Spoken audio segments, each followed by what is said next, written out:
South ఇండియాలోనే అతి తక్కువ ధరలకే రత్నాలందించే ఏకైక సంస్థ 6JVR. ఇంకోటి ప్రధాన అంశము నిన్న ఓటింగ్ పోల్ అయినటువంటి 78% ఏదైతే ఉందో ఆ 78% దాదాపు 52% వరకు 52% ఎక్కువ మహిళలు వృద్ధులు ఓటేశారు వచ్చి.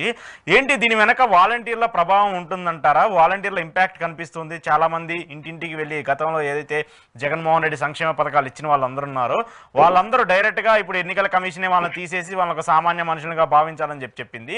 సో ఇప్పుడు నిన్న ఆ రేంజ్లో మహిళలు వృద్ధులు బయటకు వచ్చి ఓటింగ్ వేయడాన్ని వాలంటీర్లు ప్రభావం ఉంటుందని నేను అనుకుంటున్నాను. మరి మీరు ఎలా భావిస్తారు దాన్ని?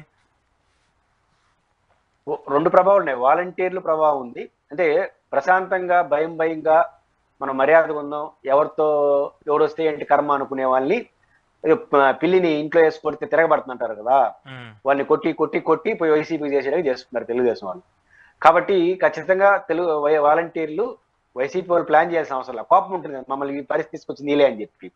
కాబట్టి ఆ రకంగా ఒక ప్రభావం చేసింది. రెండో ప్రభావం ఏంటంటే జగన్ చేసినటువంటి హెచ్చరిక. అదేంటి, ఈ ప్రభుత్వం ఓడిపోయితే వాళ్ళు వస్తే మీకు ఉండేది పోతుంది, కాబట్టి మనం గెలిపించాలనే సెక్షన్ కనపడింది. అయితే ఒకటి జరుగుంటే కొంత ప్రాబ్లం వస్తుంది. అదేంటంటే చంద్రబాబు వస్తే ఇంకా 4,000 ఇచ్చేస్తాడు, 1,500 ఇస్తాడు, 50,000, ఇదేమన్నా విపరీతంగా పనిచేస్తుంటే తప్ప మిగతా ఇది కొంచెం మరీ ఎక్కువ ఊహ. అదర్ దెన్ అధికార పార్టీకి ఇది చాలా ఫ్లెక్సింగ్ గా ఉంటుంది ఈ రెండు పరిణామాలు.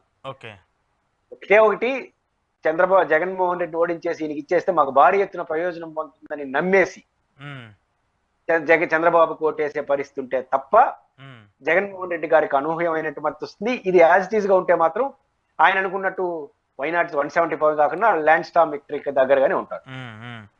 సో మీకేమైనా అనిపిస్తుందా? మీరేమైనా ప్రిడిక్ట్ చేయగలరా ఏం జరగబోద్దని? అంటే నాకు అంచనా అంటే ఏంటంటే అధికార పార్టీకి కొనసాగింపు ఉండొచ్చు, అంటే అధికారానికి దోకా లేకపోయి ఉండొచ్చు అని అంచనా ఉంది. నేను ఈ సెక్షన్ చెప్పాను కదా, మహిళల్లో కొంత చంద్రబాబు హామీలు 1 or 2% పనిచేసి ఉండొచ్చు, ఈ ముస్లింస్ కొంతమంది ఎంపీకి ట్రాన్స్ఫర్ చేసి అనిపించవచ్చు, ఈ ల్యాండ్ టైటిల్ యాక్ట్ వల్ల కొంతమంది గందరగోళ పడి ఉండొచ్చు. ఇది ఎట్లుంటుందంటే ల్యాండ్స్ యాక్టివేట్ ఏంటంటే ఇప్పుడు మీకు ఆల్రెడీ నా మీద కోపం అండి, అదనంగా ఇంకో కోపం పెరిగితే ఏమవుతుంది, ఇంకొంచెం గట్టిగా తిడతారు. ఇప్పుడు జగన్మోహన్ రెడ్డి గారికి ఈ ల్యాండ్ టైటిల్ యాక్ట్ లో కోపంగా ఉండేవాళ్ళే మళ్ళీ తిట్టుకుంటున్నారా, కొత్త వాళ్ళు తిట్టుకుంటున్నారా చూసుకోవాలి. రాజకీయాల్లో కోపంగా ఉన్నవాడు తిట్టుకుంటే ఏమైంది, ఒకసారి 4 ఓట్లు వేయలేడు కదా, వాడు ఒకటే వస్తాడు అంతే కదా. కాబట్టి ఈ ల్యాండ్ టైటిల్ యాక్ట్ కూడా విపరీత ప్రభావం ఏం చూపించలేదు, స్వల్ప ప్రభావం చూపించుంటుంది. అది ఓటింగ్ పడిందా లేదా, ఈ 3 కారణాలు ఎమ్మెల్యేల పట్ల ఉన్న వ్యతిరేకత, ఈ 4 కారణాలు ఇచ్చా పనిచేసి ఉంటే 100 చుట్టూ తిరుగుతుంది వైసీపీ. ఇది పెద్ద పని చేయదు అనుకుంటే మాత్రం పాత రోజులు మళ్ళీ వస్తాయి. చూద్దాం, ఎందుకంటే దానికి కూడా ఎక్కువ రోజు ఈ లోపే ఎవరి కాళ్ళు ఏ పార్టీకి ఆ పార్టీ కూడా ఒక అవగాహనకు వస్తుంది, ఒక అండర్స్టాండింగ్ వస్తుంది. కాబట్టి థ్యాంక్ యూ పురుషోత్తం రెడ్డి గారు. ఇది ఈరోజు పురుషోత్తం రెడ్డి గారితో ఎక్స్క్లూజివ్ రియాలిటీ చెక్. చూస్తూనే ఉండండి ఈహా టీవీ.